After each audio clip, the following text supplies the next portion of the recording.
Eu convido você a abrir a palavra do Senhor no texto sagrado de Apocalipse, capítulo 6. Texto que começamos a estudar semana passada. Na verdade, estamos estudando o livro de Apocalipse na sequência. Iniciamos aí a segunda sessão, recentemente, no capítulo 4, que foi o preparativo, mostrando Deus soberano como o Criador, mostrando Jesus, o Cordeiro, como soberano, como Redentor, aquele que venceu. E agora, os desdobramentos dessa supremacia do nosso Deus, em especial do Cordeiro, que recebeu toda a autoridade no céu e na terra, na perspectiva redentiva, para cumprir com os planos eternos de Deus em prol do alcançar os seus eleitos e ser glorificados em todas as coisas. Semana passada trabalhamos com os 2 primeiros selos. Nós vamos ler mais uma vez o texto sagrado, caminhar mais um pouquinho. Eu convido você, mesmo assentado, mas de modo reverente e atento, a acompanhar a leitura que farei do capítulo 6 de Apocalipse. Diz assim as Sagradas Escrituras: Eu vi quando o Cordeiro abriu um dos 7 selos e ouvi um dos 4 seres viventes dizendo, como se voz de trovão: Vem. Vi então, e eis um cavalo branco, e o seu cavaleiro com um arco. Foi-lhe dado uma coroa, e ele saiu vencendo para vencer.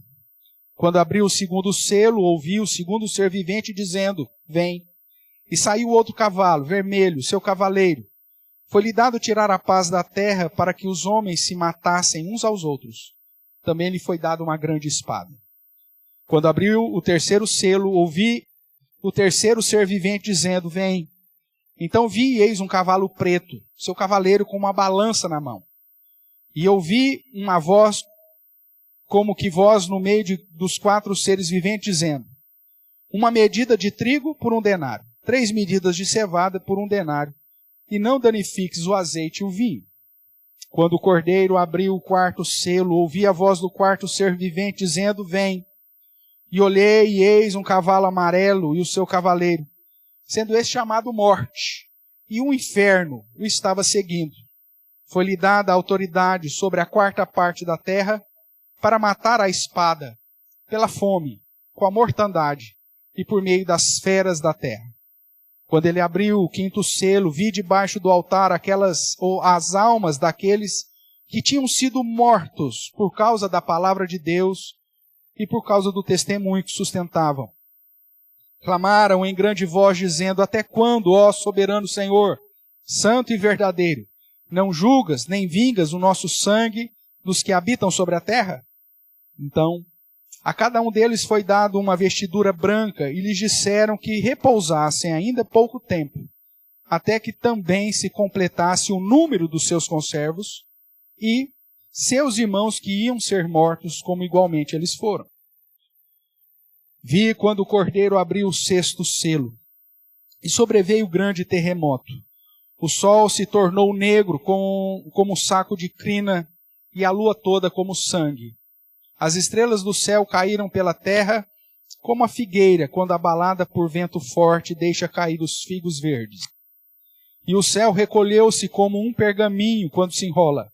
Então, todos os montes e ilhas foram removidas do seu lugar. Os reis da terra, os grandes, os comandantes, os ricos, os poderosos, e todo escravo e todo livre se esconderam nas cavernas e nos penhascos dos montes, e disseram aos montes e aos rochedos: Caí sobre nós, e escondei-nos da face daquele que se assenta no trono e da ira do Cordeiro, porque chegou o grande dia da ira deles, e quem é que pode suster-se? Oremos, irmãos. Pai querido, mais uma vez te damos graças pela leitura da tua palavra e pedimos que ela cumpra em nós o objetivo para o qual o Senhor mesmo já traçou.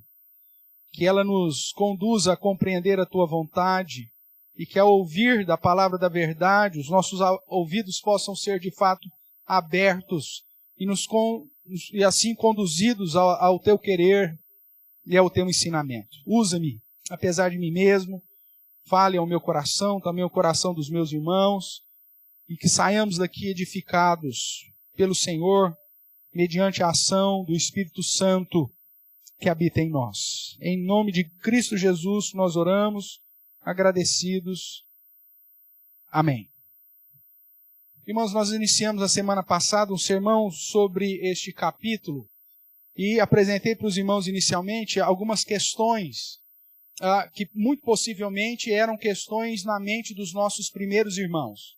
O fato de Cristo ter vencido, o fato dele ter ressuscitado, muitos deles ainda, obviamente, tinham na mente, ou até pessoas, como o caso do próprio João, que viram o Cristo ressurreto, estavam afirmando sobre a vitória de Cristo, mas a perseguição, as dificuldades, as privações e muitas dificuldades estavam vindo sobre os cristãos. E a pergunta era, se Cristo venceu, por que nós estamos sofrendo? Se Cristo venceu e foi assunto aos céus, por que ainda as coisas não melhoraram? O que de fato está acontecendo? Por que há fome? Por que há guerra? Por que há perseguição? Por que há morte? O que aconteceu com os nossos irmãos que já morreram até agora? Aqueles que foram perseguidos? Aqueles que foram lançados às feras? Aqueles que foram mortos ao fio da espada? Que foram enforcados? Ou até mesmo tiveram as suas cabeças decepadas? O que aconteceu com esses irmãos? Onde eles estão? O que está acontecendo?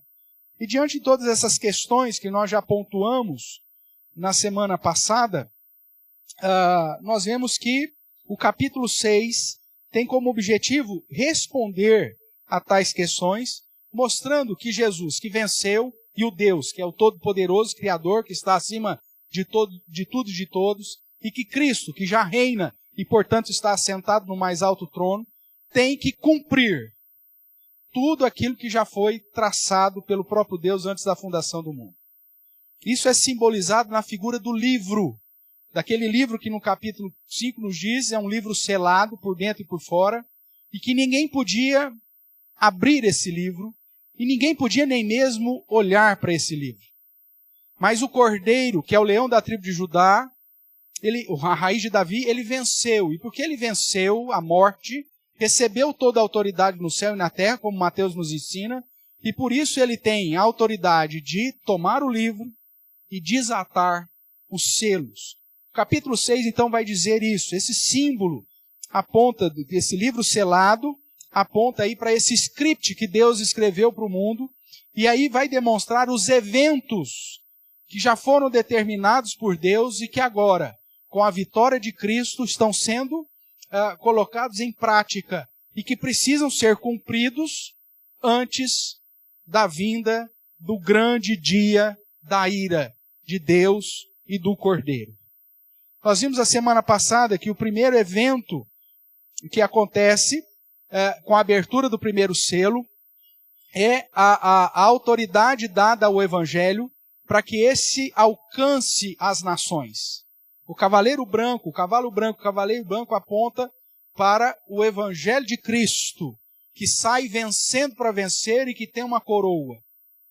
Esse Evangelho, portanto, é anunciado a todas as nações. Até o ministério terreno de Cristo, a salvação dependia das pessoas, das etnias, das nações virem até Abraão, ou virem até os judeus e se tornarem judeus, os prosélitos.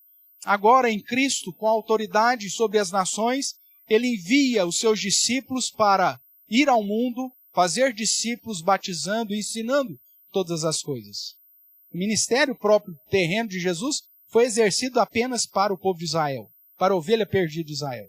Até aquele momento, as nações estavam sob o engano e a sedução de Satanás, ao ponto de que quando Cristo é tentado no deserto, no início do seu ministério, o próprio Satanás oferece a ele as nações, se ele tão somente prostrado adorasse ao diabo. Mas depois que Cristo vence a morte na cruz, cumpre a lei e, portanto, realiza aquilo que pagou pelos nossos pecados, ele envergonha os principados e potestades na cruz, rasga o escrito de dívida que era contra nós, e agora, portanto, com toda a autoridade, envia a sua igreja para pregar o Evangelho. A partir daí, o Evangelho começa a ser anunciado Satanás está preso, no sentido de que não pode mais enganar as nações, e aí as pessoas começam a se converter, os eleitos começam a ser alcançados. Portanto, o primeiro evento com a abertura dos selos é esse alcance à vitória do Evangelho. Nós já tratamos disso, caso você tenha necessidade, é só olhar aí no nossa playlist lá do YouTube e ver o sermão da semana passada. Vimos também que o segundo evento, com a abertura do segundo selo, é que a partir do momento que Deus deu autoridade para que a igreja pregue o Evangelho e seja vencedora nesse sentido, pois o Evangelho nunca volta vazio, ou traz salvação para aqueles que creem, ou condenação, e por isso ele é vencedor sempre, nós vemos que, como uma reação natural ao avanço do Evangelho e o crescimento do cristianismo, a perseguição viria na figura desse segundo cavaleiro vermelho, a quem foi dada uma grande espada e veio para gerar justamente morte, tirar a paz da terra e, consequentemente, trazer a violência. Isso fica em conexão quando nós olhamos para o quinto selo e nós vemos lá, na abertura do quinto selo, as almas dos nossos irmãos que já morreram em Cristo, diante do trono ou debaixo do trono, clamando para que o Senhor fizesse justiça a eles. E o próprio Deus e o Cordeiro diz, olha, é preciso vocês esperar um pouco. Eles recebem já a vestidura branca, mas diz, olha, ainda não cumpriu o número dos conservos e não cumpriu também o número dos mártires. Mártires que seriam alvos desse segundo cavaleiro aqui. Também já tratamos semana passada. Hoje, nós vamos aí para o terceiro selo, que é a sequência nesse script. O verso 5 diz que quando abriu o terceiro selo, ouviu o terceiro ser vivente dizendo, dando autoridade para que o cavaleiro fosse, vem. Então eis que vi um cavalo preto e o seu cavaleiro. E ele, diferentemente do cavalo branco que recebeu um arco de flecha, diferentemente do segundo cavaleiro que recebeu uma grande espada, esse cavaleiro preto, ele recebe uma grande ou uma balança na sua mão. Balança, como você sabe, é sinônimo de comércio. E o terceiro selo vai apresentar uma realidade um tanto distinta. Quando se ouve no meio dos seres viventes uma seguinte voz, verso 6, e ouvi uma como que voz no meio dos quatro seres viventes, dizendo, uma medida de trigo por 1 denário, 3 medidas de cevada por 1 denário, e não danifiques o azeite e o vinho. Essas expressões do trigo por 1 denário, que era uma moeda, né? A cevada, tanto o azeite como o vinho, são elementos relacionados ao comércio. Basicamente, o trigo e a cevada, as questões básicas da manutenção das pessoas na época. E a relação que é feita é que 1 quilo de farinha custa o salário de um dia. 1 denário era o que se pagava pelo serviço de um dia de trabalho. Se você se lembra da parábola de Jesus, quando o Senhor foi chamar os trabalhadores para trabalhar na sua vinha, o combinado é, vocês vão trabalhar e vão ganhar todos 1 denário. E aí os últimos, que chegaram 5 horas da tarde, trabalharam 1 horinha apenas, né, receberam lá também 1 denário. Os que tinham trabalhado desde o começo ficaram animados, achando que iam receber mais, mas o Senhor fala, o que eu combinei com vocês? 1 denário, então está aqui o justo. O fato de eu ser gracioso com os outros não me torna injusto para contigo. Então 1 denário era o serviço que se pagava por dia. Hoje nós temos no nosso contexto pessoas que também trabalham por dia, né? Nós temos uma ideia aí, só para você ter uma ideia de fazer uma comparação, vamos imaginar aí uma média, né? Não só na questão do interior, mas questão de capital, uma média, vamos colocar aí por volta de R$200 o salário de um dia. O salário de um diarista, o salário de alguém que vai trabalhar, se você paga menos, você é bem sucedido. Mas geralmente R$200 aí o salário de um dia, tudo bem? Mesmo porque o diarista ele não trabalha todos os dias, Então, ele tem que jogar uma margem aí para conseguir ter um sustento razoável. Então, R$200 por dia. É como se alguém chegasse para você, fosse lá no supermercado hoje, você pegasse 1 quilo de farinha. Quanto que está o quilo de farinha hoje?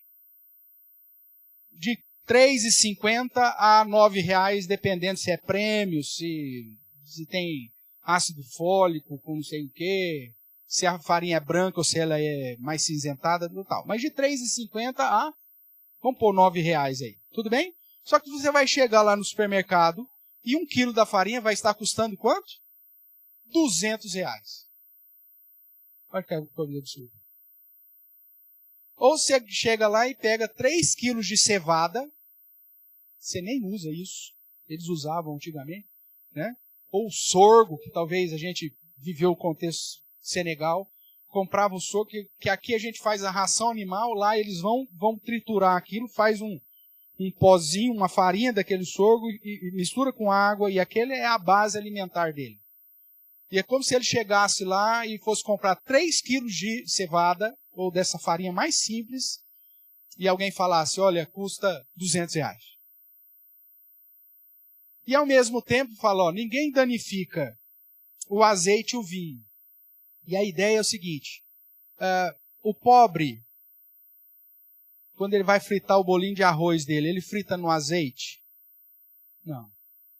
Coitado do pobre. O preço que está o azeite, ele não vê o azeite nem no Natal. Não é verdade? E o vinho?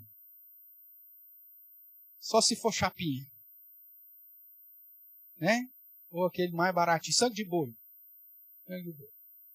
Porque azeite e vinho eram alimentos ou questões que somente os ricos possuíam. A ideia e o contraste que o autor, que a revelação bíblica está dizendo é o seguinte, o pobre vai sofrer um grande baque financeiro. Mas o azeite e o vinho não vão ser danificados. O rico vai continuar vivendo da mesma forma. Se a picanha está R$200, você está 500, o rico está preocupado com isso? Não. Se o azeite foi para R$70, meio litro, e o vinho que ele bebe lá, porque tem uma adeguinha lá, foi para 10 mil a garrafa, ele está preocupado com isso? Não. Agora, o pobre, quando a farinha vai para o preço do salário do dia, e a farinha mais pobre que você possa imaginar, 3 medidas dela custa o olho da cara, quem que vai sofrer mais? O pobre. Só que o contexto aqui é de perseguição aos cristãos, irmãos.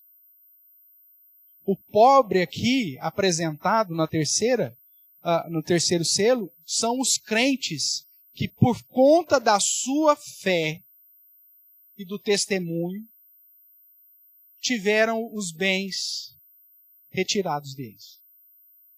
E que não tiveram a oportunidade de alcançar os melhores empregos. Porque era isso que acontecia no primeiro século. Se você é cristão, ninguém compra de você. Se você é cristão, ninguém te emprega. E se você é cristão, nós vamos vender mais caro. Isso vai fazer um eco lá para frente aqui em Apocalipse com a ideia do chamado sinal da besta. Quem não tiver o sinal da besta não compra e não vende. Deixa eu te fazer uma questão aqui, já fazendo esse foco, esse link aqui. Se você resolver agir 100% em fidelidade ao padrão ético comercial de Deus, hoje, você compra e vende?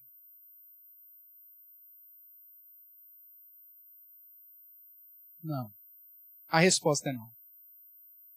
Sabe aquela história? Você vai vender o seu carro e o cara chega para você e fala, viu, não tem como você pôr um valor diferente aí no recibo? Eu te dou uns 10 mil por fora, mas você põe aí no recibo que é menos, porque aí você, como é por fora, você não vai pagar imposto a mais, mas eu também não pago. Aí você fala, não, cara, o certo é certo, eu vou pôr o valor do carro. Aí o cara fala, então obrigado, fica com o seu carro aí que eu vou comprar do vizinho ali, que ele vai fazer isso para mim. Não é isso que vai acontecer? É isso que vai acontecer. Quando você vai fazer sua declaração de imposto de renda, mesma coisa. Ou quando então você tem um comércio, chega lá o fornecedor e o cara sem nem vergonha, sem ficar vermelho. Isso acontece com a gente, né? Como CNPJ que somos, como igreja. Toda compra que nós vamos fazer, os caras vão fazer, mas o senhor vai precisar de nota, pastor? Isso para mim é uma afronta, mas ele chega e fala isso para mim. Você vai precisar de nota, pastor? Para mim é lógico. Claro. Ah, então tem um acréscimo. Isso acontece ou não? Isso aqui é só em Nárnia. Não acontece. Se você quer andar certo, o trigo vai ficar mais caro. É isso que eu estou querendo te mostrar. Se você quiser andar direito, os 3 quilos de cevada vai ficar mais caro. Só que o rico dá o jeitinho pro rico. O azeite e o vinho, ninguém mexe nesse negócio. Nas crises, os países ricos passam dificuldade, irmão? Mas não passa nada. Quem é que sofre? Os emergentes. Essa é a ideia. Então, o terceiro selo, que faz parte do script da vida, é que o crente que assumir um compromisso sério, ele vai sofrer com o sistema econômico e financeiro do nosso país, ou do nosso mundo. O espólio de bens e as crises econômicas sobre os crentes. Essa é a reação do mundo frente à sua fidelidade a Cristo. Com a abertura do terceiro selo, nós temos mais uma consequência que vem sobre os homens. As crises econômicas. Porém, os cristãos são alvo desse tipo de perseguição. Abra sua Bíblia, marque aqui, Apocalipse 6, mas vá comigo lá para Hebreus, capítulo 10. O que já tinha acontecido com os crentes da época? Observe, o que já tinha acontecido com os nossos irmãos nessa época. Hebreus, capítulo 10, verso 32. O autor aos Hebreus vai dizer: lembrai-vos, porém, dos dias anteriores, em que depois de iluminados, sustentastes grande luta e sofrimentos. Ora, expostos como em espetáculo, tanto de vergonha, de opróbrio, quanto de tribulações. Ora, tornando-vos coparticipantes com aqueles que desse modo foram tratados. Porque não somente vos compadecestes dos encarcerados, como também aceitastes com alegria o quê? O espólio dos vossos bens, tendo ciência de possuirdes vós mesmos patrimônio superior e durável. Não abandoneis, portanto, a vossa fé ou a vossa confiança. Ela tem grande galardão. Com efeito, tendes necessidade de perseverança, para que, havendo feito a vontade de Deus, alcanceis a promessa. Porque ainda dentro de pouco tempo, aquele que vem virá, e não tardará.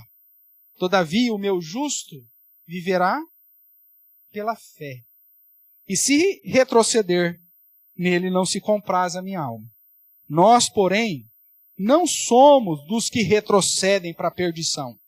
Somos, entretanto, da fé, para a conservação da alma.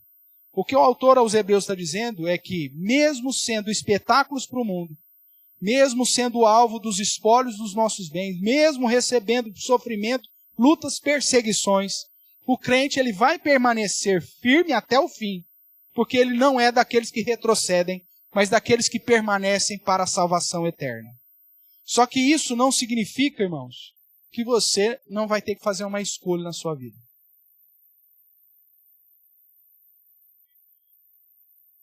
Ou você vai receber a marca da besta, e nós vamos ver mais para frente que marca da besta não tem nada a ver com aquilo que os pentecostais falam. É um desfavor desses irmãos. Não tem nada a ver com chip, não tem nada a ver com código de barra, não tem nada a ver com nenhuma marca que você recebe na mão ou recebe na testa. Nunca foi isso. É uma idiotice que nos envergonha e que faz o povo tirar sarro da gente.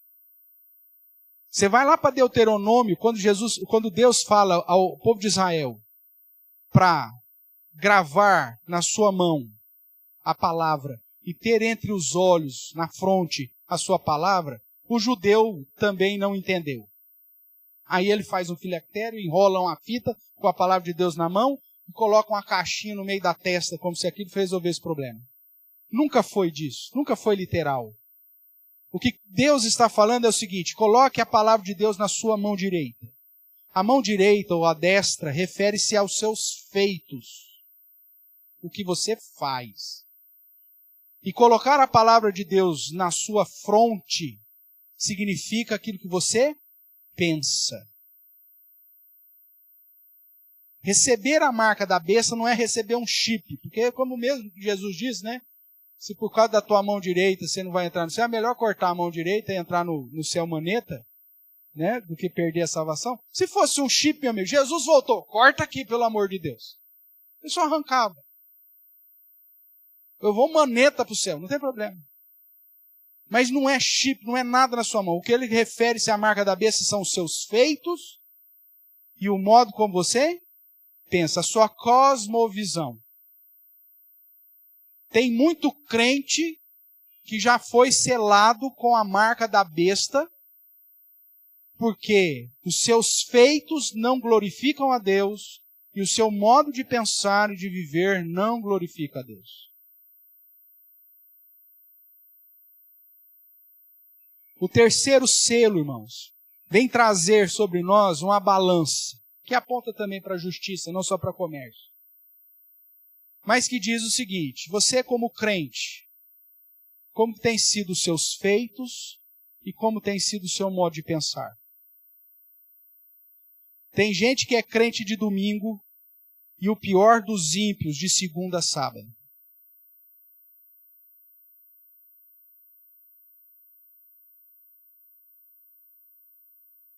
Irmãos, por nós andarmos em justiça, nós somos até inocentes na maioria das vezes e por isso somos passados para trás. Nós, como verdadeiros crentes, nós não sabemos negociar. E é por isso que o ímpio faz a festa.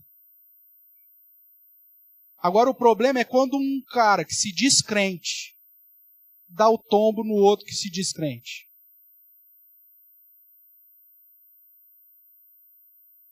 Esses já estão com a marca da besta já estampada na mão e na mente. Não me esqueço da história, ele não está presente hoje, mas é conhecido, o diácono André. Comprou um carro de um dito pastor. O carro fundiu no outro dia. Aí ele chegou pro irmão. Aí o crentão chegou para ele: problema seu. Você comprou e não viu, o problema é seu. Parabéns. Muito bom, filho de Satanás. Porque a marca da besta já está na sua mão e na sua mente, mesmo que você continue sendo pastor. Cobrou 1 quilo de farinha por 1 denário do seu irmão, seu servo do cavalo preto. É isso. E muitos crentes fazem isso, irmãos, no dia a dia. Você não está glorificando o Senhor em justiça. Muito pelo contrário, você está servindo o homem do cavalo preto, que tem uma balança na mão. Quando você compra e não paga. Quando você dá uma palavra e não cumpre. Isso é marca da besta, meu irmão. É modo de agir e modo de pensar. Mas para os verdadeiros crentes, vai ser difícil. Porque com a abertura do terceiro selo, nós seremos alvos dessas crises econômicas todas. O cavalo preto e o seu cavaleiro, que tem nas mãos uma balança, aplica sobre o mundo uma crise financeira, de modo que os alimentos básicos, trigo e cevada, são vendidos por preços abusivos. 1 quilo de trigo ou 3 quilos de cevada por 1 dia de trabalho, 1 denário. Enquanto que o azeite e o vinho, alimentos de ricos, são preservados. Ou seja, aquele que anda direito, de modo justo, será mais afetado pelas crises deste mundo. E ainda mais se você for um crente verdadeiro. Caminhando aqui em Apocalipse, para o quarto selo, eu até terminei o sermão da semana passada perguntando, você acha que vai melhorar? Não, só vai piorar, meu irmão. O nosso Senhor já venceu. Ele já garantiu a vitória eterna. Mas enquanto ele não voltar para cumprir o script, só vai ser bucha. E assumir um compromisso com Cristo vai te colocar em rota de colisão com esse mundo. E como nós vimos lá em Mateus 24, o próprio Cristo disse que esse mundo vai te amar de paixão. Não é isso que foi dito lá? Foi? Não. Esse mundo vai te odiar. É entrar em rota de colisão, irmãos. Porque se odiaram e perseguiram o nosso Senhor, o que vai sobrar para a gente? Só que nós queremos viver um cristianismo que agrade o cordeiro e o lobo. Não vai dar certo. Mesmo porque o cordeiro é o leão da tribo de Judá, que vai chegar, como diz aqui o texto, e vai aplicar o grande dia da sua ira. Quem pode suster-se? Quem que pode ficar de pé diante desse cordeiro? Quem pode chegar diante dele e alegar alguma coisa? Essa é a situação, irmãos. Lógico que o capítulo 7, que a gente vai estudar mais à frente, traz um alento, porque ele diz que tem um grupo que pode ficar de pé diante desse cordeiro. Aí nós vamos ver que não é pelos méritos desse povo, mas é por aquilo que o próprio cordeiro fez. Mas voltemos para cá. Verso 7. Quando o cordeiro abriu o quarto selo, eu ouvi a voz do quarto ser vivente dizendo, vem. E olhei, e eis um cavalo amarelo, seu cavaleiro. Sendo este, qual que era o nome do cavaleiro? Morte. E ele não vinha sozinho. Ele vinha com um escudeiro. Qual que era o nome do escudeiro? Inferno. Gente boa. Uma dupla maravilhosa. Morte e inferno. O que dá para esperar de uma dupla dessa? Coisa boa para crente? Não, meu amigo. Mais dificuldade. E eu estava seguindo o inferno. E foi-lhes dada, veja, foi dada a autoridade sobre a quarta parte. O que é a quarta parte? 25%. Ok? Pega a pizza lá, divide em 4, pega uma quarta parte. 25%. Foi dado a eles a autoridade sobre a quarta parte da terra para fazer o que com essa quarta parte? Matar. A espada. Aí se eles cansarem de matar a espada, eles vão matar pela fome, com a Covid. Mortandade aqui é toda espécie de pandemia que você pode espalhar. Isso é mortandade. Febre espanhola, H1N1, Covid, todas essas porcarias que vêm já levam um punhado. Isso é mortandade. É o termo grego para isso. E por meio das coisas naturais, que aqui é usada pelo símbolo, por meio das feras da terra. Acidentes, situações que acontecem no dia a dia. Esses caras, o quarto cavaleiro, recebeu a autoridade de gerar sofrimento e morte sobre, agora não só sobre os crentes, mas todos os homens, irmãos. Espada, fome, mortandade e feras. Ou seja, o que você está esperando desse mundo? Ou você vive como servo de Cristo, intencionalmente para glorificar Ele, como sacerdote que Ele te constituiu e como embaixador que Ele te constituiu, você vai estar se enganando, irmãos, porque esse mundo não vai melhorar, só vai piorar. E cada dia vai ficar mais difícil. Porque se você não é morto na perseguição por ser cristão, Se você não passa necessidade por agir corretamente, como justo, como representante de Cristo, ou a espada, ou a fome, ou a mortandade, ou as questões naturais vão te alcançar. Se a sua esperança for vida boa aqui, meu amigo, não tem. É por isso que todo o Apocalipse vai dizer que o foco está na onde? Novo céu, nova terra. A vitória está lá. A glória está lá. A vida está lá. Não haverá mais choro. Não haverá mais dor. Não haverá mais morte. Mas enquanto aqui, se você quiser assumir de fato um compromisso com Deus, é bucha. Paulo disse, nós lemos semana passada lá em Timóteo, todos aqueles que querem viver piedosamente em Cristo Jesus serão o quê? Perseguidos. Se você quer assumir um compromisso definitivo com o seu rei, o mundo vai te odiar. Agora, se o seu meia boca, as pessoas vão te tolerar, não tem problema nenhum. Só que naquele dia, o cordeiro não vai quebrar o seu galho. Ou você é, ou você não é. O quarto cavalo, então, ou o quarto selo, né, trazendo o quarto cavalo e o cavaleiro, chamado morte, que vem acompanhado do inferno, recebe a autoridade para eliminar 25%, ou seja, um quarto da terra, com violência, espada, né, violências e guerras, fome, doenças, pandemias, mortandade e tragédias, feras da terra.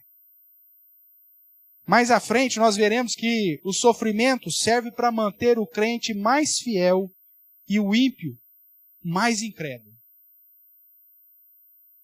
Na sequência de Apocalipse você vai ver que as dificuldades da perseguição e a mortandade e as lutas servem para que o crente dependa mais de Deus. E serve para que o incrédulo, o ímpio, blasfeme mais contra Deus. Lá no final de Apocalipse vai dizer isso. Para que o ímpio se torne mais ímpio ainda. E para que o justo continue vivendo na sua justiça. Veja, Deus permite que os sofrimentos agora venham sobre todos, só que com objetivos distintos. O sofrimento na vida do crente, como nós lemos lá em Tiago 1,12, o passar pelo sofrimento, e como ele diz no início do capítulo, com alegria, é para gerar perseverança, é para gerar crescimento, maturidade cristã. Agora, no ímpio, não. Quando a adversidade vem sobre o ímpio, o que ele faz? Por quê? Onde está Deus? Aí ele vive mais na impiedade. Dentro do script que os selos apresentam, os sofrimentos têm o objetivo de fazer o crente cada vez mais dependente de Deus e fazer o ímpio cada vez mais culpado da sua impiedade. Cada vez mais envolto na murmuração e no desprezo. Só reclama, xinga, briga com Deus, blasfema. Enquanto que o crente passa pelo sofrimento, o que ele faz? Ele ora. Ele se consagra. Ele volta à igreja se ele estava afastado. O sofrimento para o justo faz dele mais justo. E o sofrimento para o ímpio faz dele mais ímpio. Está dentro do script. Está dentro do propósito. Para nós, o sofrimento ele tem o caráter de aperfeiçoamento e crescimento, gerando perseverança. É o que vai dizer Tiago, capítulo 1, versos 2 a 4. É o que vai dizer Romanos, Paulo falando, capítulo 5, 3 a 5. Irmãos, mais 2 selos foram abertos. E o alvo é sempre a nossa fidelidade ao Cordeiro.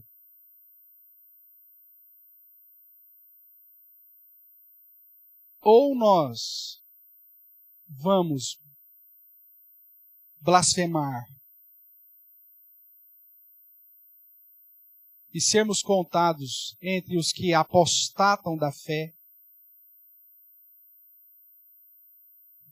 ou nós vamos ter motivos de alegria por passar por todas as tribulações e provações da vida, sabendo que em Cristo somos mais que vencedores. E por isso, nem morte, nem espada, nem fome, nem nada e nem ninguém pode nos separar do amor de Deus que está em Cristo Jesus, o nosso Senhor. É o que Paulo vai usar de argumento. Abra sua Bíblia lá rapidamente. Romanos, capítulo 8.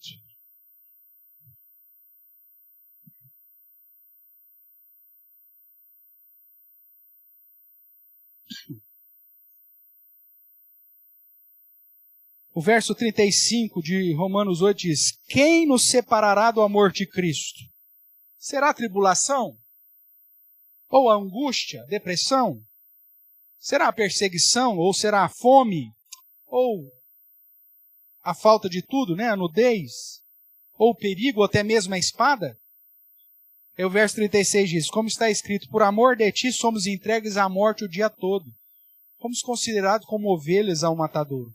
Em todas essas coisas, porém, somos mais que vencedores, por meio daquele que nos amou.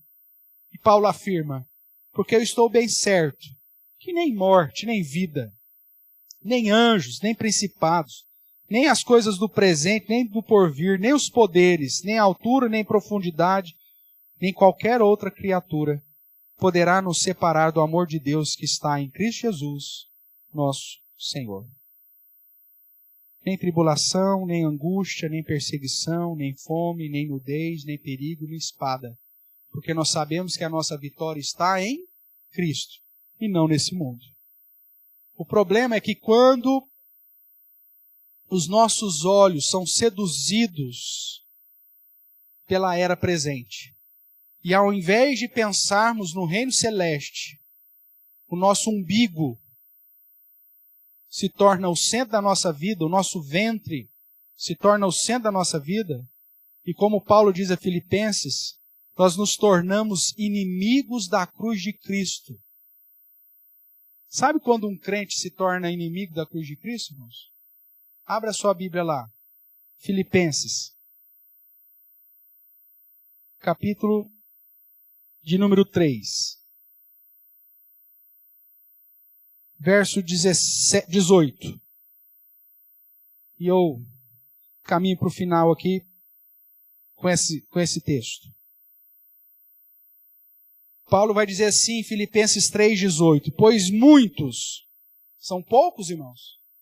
Não, muitos.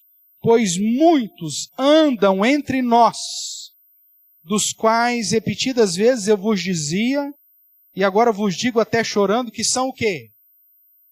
Inimigos da cruz de Cristo. Tem muito crente que anda entre nós, que tem a marca da besta, que são inimigos da cruz de Cristo. E ele vai falar, por que eles são inimigos da cruz de Cristo? Observe aí. O destino deles é a perdição. O Deus deles é o umbigo, é o ventre. E a glória deles está na sua infâmia, no correr atrás das coisas aqui, Vistos que só se preocupam com quem? Com as coisas terrenas. Pois a nossa pátria está na onde?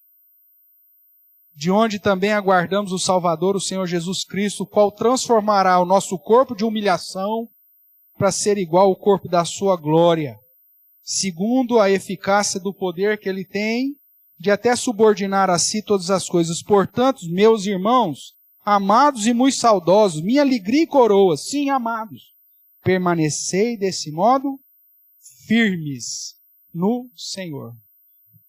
Cristo foi elevado ao céu, recebeu toda a autoridade para tomar o livro selado, abrir os selos, é o script do mundo. Eventos precisam acontecer.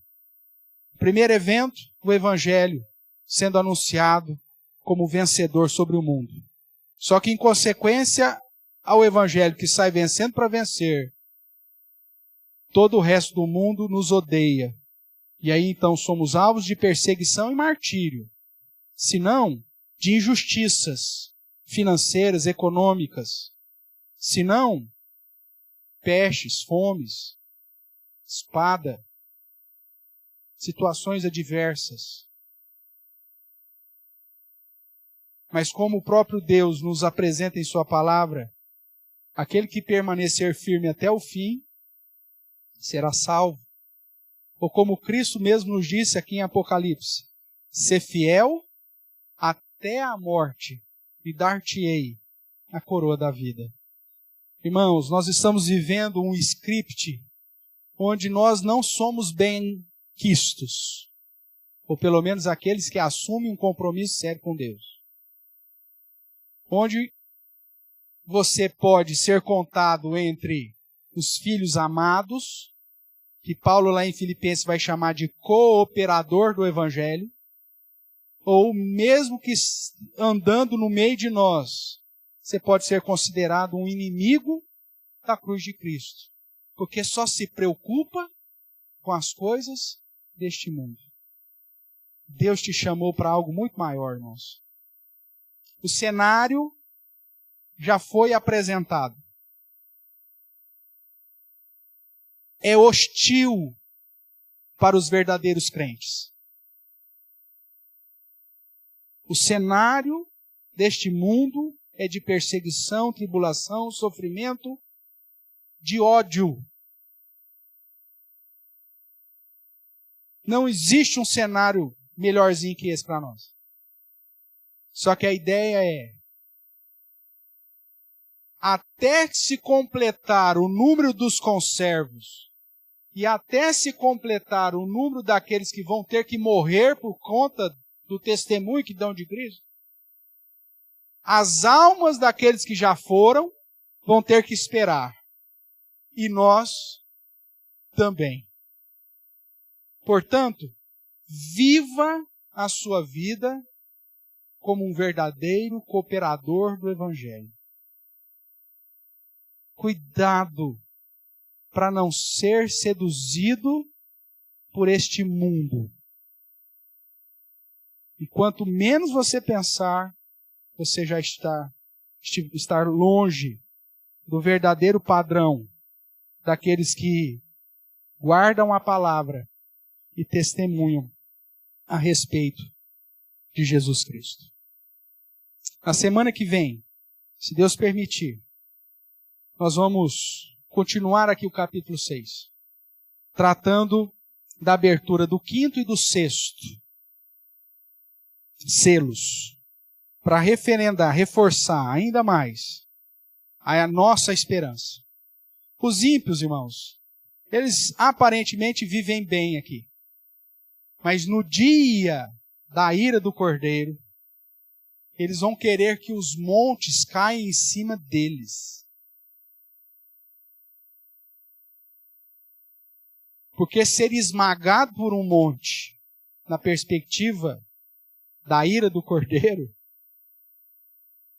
é mais agradável do que ser moído por aquele cujos olhos queimam como fogo e cujos pés têm botas polidas de bronze. O capítulo 7, como eu disse, traz um alento para nós. Traz um alento que diz que aqueles que estiverem em Cristo, estes não vão ser esmagados por nada, mas esses estarão de pé, em honra, diante do Cordeiro.